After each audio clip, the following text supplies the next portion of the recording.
This lesson that the children are working on is an extension. This is an observation lesson, so the children are able to use a magnifying glass and get up really close and look at all the different aspects of the dinosaur, and then they are able to recreate that artistically on the paper. If they are in kindergarten and have had some lessons on writing, they are able to write a couple facts that they learned about it from the fact cards.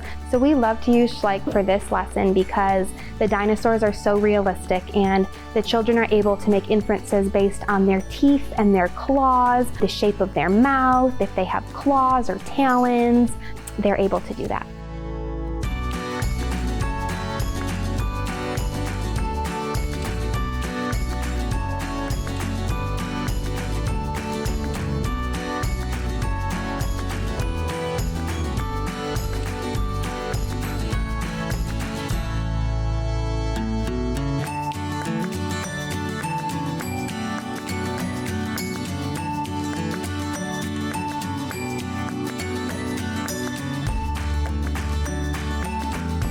We love that Schleich consults with paleontologists so that we know that each dinosaur is accurate. It's going to have realistic scales or feathers or talons, however many that dinosaur truly had, that's what the Schleich objects are going to have. And we love the accuracy and realistic aspect of the objects.